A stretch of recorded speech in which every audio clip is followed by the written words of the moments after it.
Now, we're going to come up at our 45-degree angle, which if I do this, it's probably just, no, it didn't fall out. So now, we're going to run the bolt minimum of 3 times. Big boy rules, you see it, feel it, hear it pop out, then you know you're good to go. So we're going to run that bolt, and I got my round out of there. So I've ran that bolt, it's out of the gun. Now, it's time to feed it. So we're going to come up at our loading angle, feed it our new magazine, charge it, we're back in action. Now, the beauty of the B.A.D lever, you never actually have to take your hand off of the fire control. You never actually have to remove your hand, because in the ping pong paddle world, where you don't have the B.A.D lever to work with you, you actually have to acquire your ping pong paddle and lock your bolt to the rear manually. I've had to leave fire control. Now I can strip that magazine.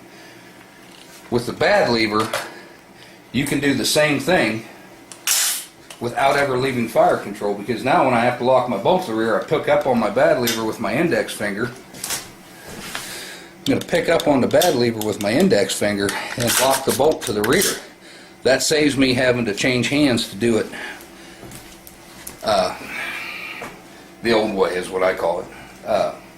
So, same thing goes into play. I mean, whether you hit the ping pong paddle with your left hand or whether you use the B.A.D lever to actually release it, it's just about as fast. What I truly like the battery assist lever for is to do the double feed without ever having to release fire control. It's just faster than having to change hands and do it that way. So we're going to go ahead and show it again with, get this set up here, I'm going to show it again with using the battery assist device as opposed to using the generic factory slide lock. Set up here.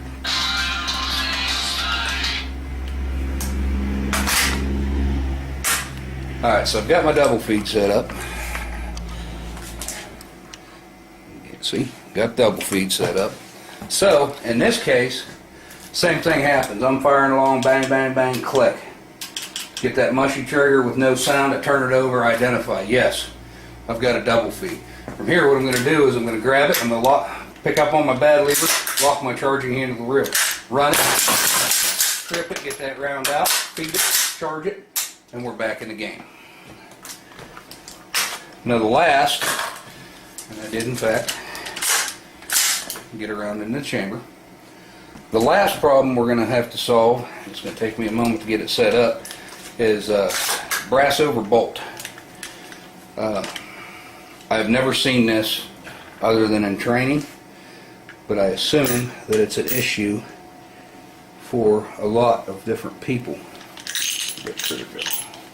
What happens is, and typically this is a live round, what's happened, get it to go up in there. Alright, what's happened is, for whatever reason, and when you're training with this, be careful not to damage your gas tube if you have one. You want to train for it to solve the problem, but in the same rate you don't want to damage your weapon system. Just trying to train it out of you. Okay, so what we got here, turn my light back on, is the bolt. For whatever reason, your magazine has spit a round up in hard, or it jumped and did not get caught by the bolt getting ready to push it into the chamber, and the bullet is actually above the bolt.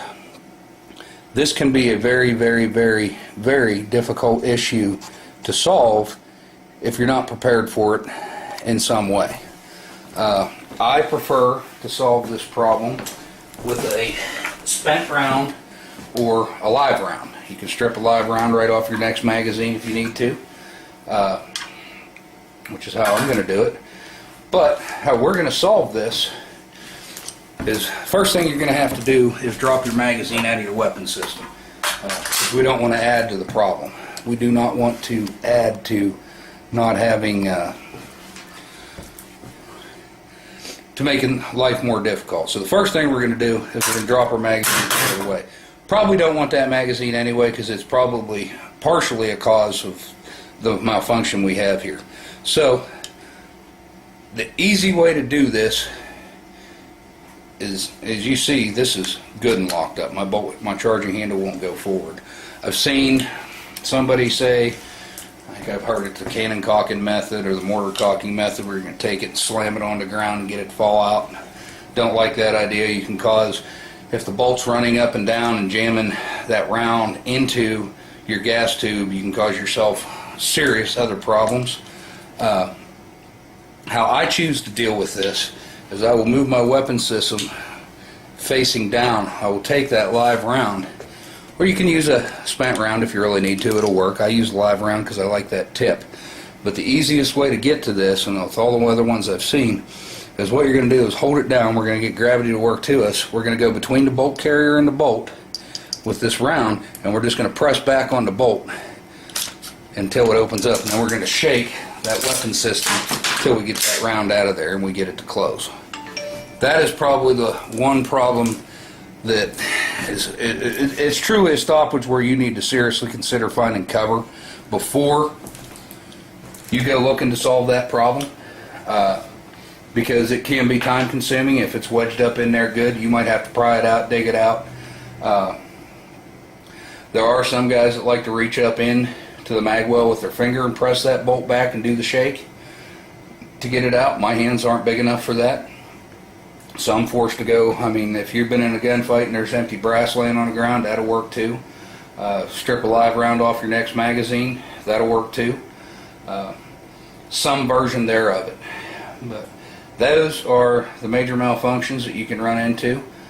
Tap rack bang is going to solve a very large portion of the problems you're going to run into.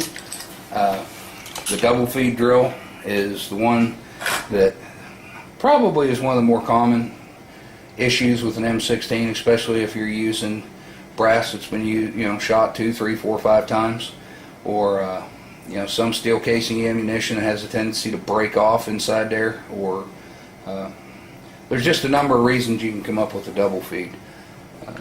If you got any questions or comments or other drills you think I need to know, I'd love to see them. Happily accept all video responses. I appreciate you watching, and we'll see you next time.